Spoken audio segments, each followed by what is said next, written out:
Hello दोस्तों, स्वागत है आप सभी का जैनित अकेडमी के यूट्यूब चैनल में। डेली करंट अफेयर सीरीज में आज है 27 अप्रैल 2023। 27 अप्रैल 2023 के महत्वपूर्ण करंट अफेयर्स इस वीडियो में डिस्कस किए गए हैं। सभी क्वेश्चन सिलेक्टेड एवं इम्पोर्टेंट हैं और सभी क्वेश्चनों से रिलेटेड फैक्ट भी इस वीडियो में बताए गए हैं, तो वीडियो को एंड तक जरूर देखिएगा। दोस्तों, पिछली वीडियो का हमने आपसे एक क्वेश्चन पूछा था। क्वेश्चन था आईपीएल 2023 में किस टीम ने एक नया रिकॉर्ड बनाया है। तो आईपीएल 2023 में किस टीम ने एक नया रिकॉर्ड बनाया है? तो CSK, Chennai super king. Chennai super king के कप्तान कौन है? तो इसके महेंद्र सिंह धोनी। महेंद्र सिंह धोनी द्वारा इस टीम द्वारा एक नया रिकॉर्ड, विश्व रिकॉर्ड बनाया गया है। आज के लिए आपका टेस्ट क्वेश्चन है कोप इंडिया 2023। कोप इंडिया 2023 के छठे संस्करण का आयोजन कहाँ किया गया था? कोप इंडिया 2023 के छठे संस्करण का आयोजन कहाँ किया गया था? इसका आंसर आप नीचे कमेंट बॉक्स में जरूर दीजिएगा। और यह किन देशों के बीच किया गया था? किन देशों के बीच इसका आयोजन किया गया था? इसको भी नोट जरूर कीजिएगा। चलिए शुरू करते हैं 27 अप्रैल 2023 के महत्वपूर्ण करंट अफेयर्स। क्वेश्चन नंबर 1 है प्रतिष्ठित India gem and jewellery award. प्रतिष्ठित India gem and jewellery award किसने जीता है? तो gem and jewellery award green lab diamond LLP, green lab diamond LLP द्वारा प्रतिष्ठित India gem and jewellery award को जीत लिया गया है। ग्रीन लैब डायमंड एलएलपी को प्रतिष्ठित India gem and jewellery award से सम्मानित किया गया है। यह पुरस्कार रत्न और आभूषण उद्योग में उत्कृष्टता को मान्यता देता है और एक अत्यधिक प्रतिष्ठित सम्मान है। ग्रीन लैब डायमंड एलएलपी प्रयोगशाला में विकसित हीरो का एक प्रमुख उत्पादक है जो पर्यावरण के अनुकूल और संघर्ष मुक्त है। यह पुरस्कार gem and jewellery export promotion council द्वारा आयोजित किया गया था। नेक्स्ट क्वेश्चन है क्वेश्चन नंबर 2। मानवाधिकारों के उल्लंघन के आरोप में मानवाधिकारों के उल्लंघन के आरोप में अमेरिका ने किस देश के गवर्नर के प्रवेश पर रोक लगा दी है? तो अमेरिका ने किस देश के गवर्नर पर अमेरिका में प्रतिबंध लगा दिया है मानवाधिकारों के उल्लंघन के आरोप के चलते? तो श्रीलंका के गवर्नर पर अमेरिका ने प्रवेश पर रोक लगा दी है मानवाधिकारों के उल्लंघन के चलते। संयुक्त राज्य अमेरिका ने मानवाधिकारों के उल्लंघन में कथित संलिप्तता के लिए श्रीलंका के गवर्नर एमएलएम हिजबुल्लाह के प्रवेश पर प्रतिबंध लगा दिया है। हिजबुल्लाह, जो श्रीलंका के पूर्वी प्रांत के गवर्नर हैं, पर चरमपंथी विचारों को बढ़ावा देना और देश में अल्पसंख्यक समुदाय के खिलाफ हिंसा भड़काने का आरोप लगाया गया है। नेक्स्ट क्वेश्चन है क्वेश्चन नंबर 3। आदिवासियों की कार्यप्रणाली के अध्ययन के लिए मेघालय हिल्स काउंसिल की टीम कौन से राज्य पहुंची है? तो आदिवासियों की कार्यप्रणाली के अध्ययन के लिए Meghalaya hills council team Tripura राज्य पहुंची है, जहां आदिवासियों की कार्यप्रणाली का अध्ययन मेघा हिल्स काउंसिल द्वारा किया जाएगा। मेघालय के खासी हिल्स स्वायत्त जिला परिषद के एक प्रतिनिधि मंडल ने राज्य की आदिवासी स्वायत्त जिला परिषद के कामकाज को समझने और स्थानीय नेताओं के साथ बातचीत करने के लिए त्रिपुरा का दौरा किया है। KHADC प्रतिबंधित कार्यकारी, विधायी और न्यायिक शक्तियों के साथ भारत के संविधान की 6ठी अनुसूची के तहत गठित सबसे पुरानी परिषदों में से एक है। नेक्स्ट क्वेश्चन है क्वेश्चन नंबर 4। किस देश के राज्य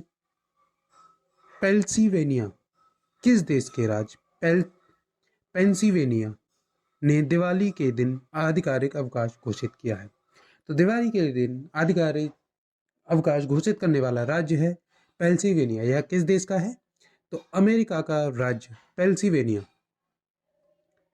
पेंसिल्वेनिया ने दिवाली के दिन एक आधिकारिक अवकाश की घोषणा की है? अमेरिकी राज्य पेंसिल्वेनिया ने आधिकारिक तौर पर दिवाली के हिंदू त्योहार को राजकीय अवकाश के रूप में मान्यता दी।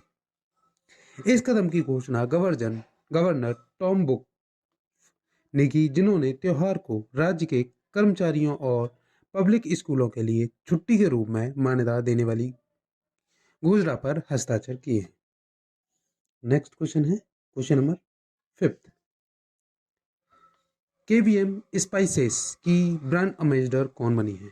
तो केवीएम स्पाइसेस की ब्रांड एम्बेसडर कौन बनी है? तो इसकी ब्रांड एम्बेसडर बनी है परिणीति चोपड़ा। परिणीति चोपड़ा केवीएम स्पाइसेस की ब्रांड एम्बेसडर नियुक्त की गई। प्रमुख भारतीय मसालों और मसाला ब्रांड केवीएम स्पाइसेस ने बॉलीवुड अभिनेत्री परिणीति चोपड़ा को अपना ब्रांड एम्बेसडर नियुक्त किया है। परिणीति चोपड़ा की नियुक्ति कंपनी की बाजार में उपस्थिति और ब्रांड दृश्यता बढ़ाने की विस्तार योजना का हिस्सा है। केवीएम स्पाइसेस का उद्देश्य भारत और विदेशों में उच्च गुणवत्ता और प्रमाणित भारतीय मसालों और मसालों की बढ़ती मांग को पूरा करना है। नेक्स्ट क्वेश्चन है क्वेश्चन नंबर 6। गुजरात में स्वायत्त पहल की G20 वर्षगांठ को किसके द्वारा संबोधित किया जाएगा? तो गुजरात में स्वायत्त पहल की G20 वर्षगांठ 20वीं वर्षगांठ को किसके द्वारा संबोधित किया जाएगा? तो प्रधानमंत्री नरेंद्र मोदी द्वारा स्वायत्त पहल की 20वीं वर्षगांठ को संबोधित किया जाएगा। प्रधानमंत्री नरेंद्र मोदी गुजरात में state wide attention on grievance by application of technology Swagat पहल की 20वीं वर्षगांठ को संबोधित करेंगे। इस योजना की शुरुआत प्रधानमंत्री नरेंद्र मोदी ने अप्रैल 2023 में गुजरात के मुख्यमंत्री के रूप में अपने कार्यकाल के दौरान की थी। इस योजना का उद्देश्य प्रौद्योगिकी का उपयोग करके नागरिकों और सरकारों के बीच अंतर को पाटना था। नेक्स्ट क्वेश्चन है क्वेश्चन नंबर 7। दुनिया की शीर्ष 100 यूनिकॉर्न में भारत की कितनी नई कंपनियों को शामिल किया गया है? तो दुनिया की शीर्ष 100 यूनिकॉर्न में भारत की कितनी नई कंपनियों को शामिल किया गया है? तो भारत की 6 नई कंपनियों को शामिल किया गया है। भारतीय पेमेंट सॉल्यूशंस कंपनी रोजर पे को हुरुन ने ग्लोबल यूनिकॉर्न इंडेक्स 2023 में शामिल किया गया, जिसमें दुनिया के शीर्ष 100 यूनिकॉर्न की सूची है। भारत ने इस वर्ष 68 यूनिकॉर्न्स के साथ सूचकांक में तीसरा स्थान बरकरार रखा है। इसमें पेमेंट और banking platform Razorpay, edtech startup Byju's, food tech platform Swiggy और फैंटेसी गेमिंग कंपनी ड्रीम 11 शामिल है। नेक्स्ट क्वेश्चन है क्वेश्चन नंबर 8। माड़ा को पहला भारतीय गांव बताते हुए साइन बोर्ड किसके द्वारा लगाया गया है? तो माड़ा को भारत का पहला भारतीय गांव बताते हुए साइन बोर्ड किसके द्वारा लगाया गया है? तो BRO border road organisation BRO द्वारा माड़ा को भारत का पहला गांव बताते हुए साइन बोर्ड को लगाया गया है। सीमा संगणक संगठन ने सीमावर्ती गांव माड़ा में एक साइन बोर्ड लगाया है, जिस पर लिखा था पहला भारतीय गांव। विकास वाइब्रेंट विलेज योजना के बाद आया है। कार्यक्रम का उद्देश्य सीमावर्ती गांव का विकास करना, ग्रामीण के जीवन की गुणवत्ता में सुधार करना और पर्यटन क्षमता का उपयोग करना है। इस कार्यक्रम का उद्देश्य एक गांव एक उत्पाद की अवधारणा को विकसित करना भी शामिल है। नेक्स्ट क्वेश्चन है क्वेश्चन नंबर 9। किस IIT के शोधकर्ताओं ने टाइम बम लिक्विड मार्बल विकसित किया है? तो किस IIT के शोधकर्ताओं ने टाइम बम लिक्विड मार्बल विकसित किया है? तो IIT गुवाहाटी के शोधकर्ताओं द्वारा टाइम बम लिक्विड मार्बल विकसित किया गया है। IIT गुवाहाटी के शोधकर्ताओं ने नियंत्रण दवा वितरण के लिए नैनो क्ले के साथ टाइम बम लिक्विड मार्बल विकसित किया है। लिक्विड मार्बल तरल की छोटी बूंदें होती हैं जो हाइड्रोफोबिक कणों से लेपित होती हैं। Nano clay coding drug release की दर को नियंत्रित करती है, जिससे अधिक नियंत्रण और प्रभावी उपचार की अनुमति मिलती है। दवा वितरण के इस तरीके का इस्तेमाल कैंसर और मधुमेह जैसी बीमारियों के इलाज में किया जा सकता है। नेक्स्ट क्वेश्चन है क्वेश्चन नंबर 10। भारत और किस देश के तटरक्षक बल द्वारा दिल्ली में उच्च स्तरीय बैठक की जाएगी? तो भारत और किस देश के तटरक्षक बल द्वारा दिल्ली में उच्च स्तरीय बैठक का आयोजन किया जाएगा? तो भारत और दक्षिण कोरिया के तटरक्षक बल द्वारा। तो भारतीय और दक्षिण कोरियाई तटरक्षक बलों द्वारा दिल्ली में एक उच्च स्तरीय बैठक का आयोजन किया जाएगा। दक्षिण कोरियाई सीजी के 7 सदस्यीय प्रतिनिधि मंडल की नई दिल्ली में भारतीय तटरक्षक बल के शीर्ष अधिकारियों के साथ एक उच्च स्तरीय बैठक होगी। दक्षिण कोरियाई तटरक्षक बल का नेतृत्व आयुक्त जनरल किम जोंग बुक करेंगे, जबकि भारतीय तटरक्षक दल का नेतृत्व भारतीय तटरक्षक के कार्यवाहक महानिदेशक एडीजी राकेश पाल द्वारा किया जाएगा। उम्मीद है कि दोनों पक्ष आपसी सहयोग को और बढ़ाने के उपायों पर चर्चा करेंगे। नेक्स्ट क्वेश्चन है question number 11। Advantage health care India 2023। Advantage health care India 2023 के छठे संस्करण का आयोजन कहाँ किया गया? तो एडवांटेज हेल्थ केयर इंडिया 2023 के छठे संस्करण का आयोजन नई दिल्ली में किया गया है। नई दिल्ली में इसका आयोजन किया गया है। एडवांटेज हेल्थ केयर इंडिया 2023 का छठा संस्करण नई दिल्ली में आयोजित किया गया। यह आयोजन भारत और चिकित्सा मूल्य मात्र यात्रा के केंद्र के रूप में प्रदर्शित करने और विश्व स्तरीय स्वास्थ्य सेवा और कल्याण सेवाओं के लिए एक प्रमुख गंतव्य के रूप में उभरने पर केंद्रित होगा। स्वास्थ्य और परिवार कल्याण मंत्रालय और federation of Indian chambers of commerce and industries संयुक्त रूप से इस कार्यक्रम का आयोजन कर रहे हैं। नेक्स्ट क्वेश्चन है क्वेश्चन नंबर 12। शारजाह स्टेडियम में सचिन तेंदुलकर को उनके कितनेवें जन्मदिन के अवसर पर सम्मानित किया गया है? तो शारजाह स्टेडियम में सचिन तेंदुलकर को उनके 50वें जन्मदिन के उपलक्ष्य में उनको सम्मानित किया गया है। शारजाह स्टेडियम ने भारतीय क्रिकेट के दिग्गज सचिन तेंदुलकर के 50वें जन्मदिन पर उनके नाम पर एक स्टैंड का नाम रखा है। क्रिकेट और स्टेडियम के इतिहास में उनके योगदान के सम्मान में स्टैंड को अब सचिन तेंदुलकर स्टेडियम कहा जाएगा। सचिन तेंदुलकर के शारजाह स्टेडियम में कई यादगार पारियां खेली हैं, जिसमें 1998 में उनकी प्रसिद्ध डेजर्ट स्टॉर्म पारी भी शामिल है। नेक्स्ट क्वेश्चन है क्वेश्चन नंबर 13। किस राज्य के मुख्यमंत्री ने 5T स्कूल ट्रांसफॉर्मेशन के तीसरे चरण की शुरुआत की है? तो किस राज्य के मुख्यमंत्री ने 5T स्कूल ट्रांसफॉर्मेशन के तीसरे चरण की शुरुआत की है? तो उड़ीसा के मुख्यमंत्री द्वारा नवीन पटनायक द्वारा 5T स्कूल ट्रांसफॉर्मेशन के तीसरे चरण की शुरुआत की गई है।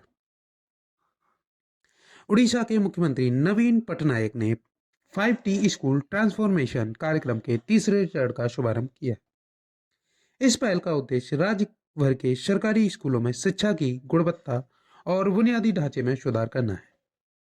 कार्यक्रम के तहत समग्र विकास सुनिश्चित करने के लिए 5T transformation team work, technology, transparency, परिवर्तन, टीम वर्क, प्रौद्योगिकी, पारदर्शिता और समय को स्कूलों में लागू किया जाएगा। नेक्स्ट क्वेश्चन है क्वेश्चन नंबर 14। किस राज्य के गढ़चिरौली में आदिवासी छात्रों के लिए मोबाइल विज्ञान प्रयोगशाला शुरू की गई है? तो किस राज्य के गढ़चिरौली में आदिवासी छात्रों के लिए मोबाइल विज्ञान प्रयोगशाला शुरू की गई है? तो महाराष्ट्र राज्य के गढ़चिरौली में आदिवासियों के लिए मोबाइल विज्ञान प्रयोगशाला शुरू की गई है। महाराष्ट्र सरकार की एकीकृत जनजातीय विकास परियोजना महाराष्ट्र सरकार की एकीकृत जनजातीय विकास परियोजना के नक्सल प्रभावित गढ़चिरौली जिले में 16 आश्रय विद्यालयों में के आदिवासी छात्रों के लिए मोबाइल विज्ञान प्रयोगशाला परियोजना शुरू की गई है। एक मोबाइल विज्ञान प्रयोगशाला एक स्कूल से दूसरे स्कूल में जाएगी ताकि छात्र विज्ञान का व्यावहारिक ज्ञान प्राप्त कर सकें। छात्रों को ड्रॉप आउट से सबसे ज्यादा प्रभावित किया जिला है। नेक्स्ट क्वेश्चन है क्वेश्चन नंबर 15। किस देश के स्वास्थ्य मंत्रालय ने देश की पहली गर्भपात की गोली को मंजूरी दी है? तो किस देश के स्वास्थ्य मंत्रालय द्वारा देश की पहली गर्भपात गोली को मंजूरी दी गई है? तो जापान देश के स्वास्थ्य मंत्रालय द्वारा देश की पहली गर्भपात गोली को मंजूरी दी गई है। जापान के स्वास्थ्य मंत्रालय ने देश की पहली गर्भपात गोली को मंजूरी दे दी है, जबकि दुनिया भर के कई जिलों में गर्भपात की गोलियां व्यापक रूप से उपलब्ध हैं। जापान के स्वास्थ्य मंत्रालय द्वारा दवा को मंजूरी नहीं दी गई थी। ब्रिटिश फार्मास्यूटिकल लाइन फार्मा द्वारा निर्मित मैफिगो पैक गर्भपात की गोली को मंजूरी देने के बाद स्वास्थ्य मंत्रालय के फार्मास्यूटिकल बोर्ड से यह मंजूरी मिली है। दोस्तों, आज के लिए बस इतना ही। वीडियो आपको यूजफुल लगा हो तो वीडियो को लाइक करें, शेयर करें। इसी प्रकार के वीडियो पाने के लिए हमारे जैनित अकेडमी की यूट्यूब चैनल को सब्सक्राइब करें, बेल आइकन को प्रेस करें ताकि ऐसी ही लेटेस्ट वीडियो का नोटिफिकेशन आपको समय समय पर प्राप्त होता रहे। जय हिंद, जय भारत।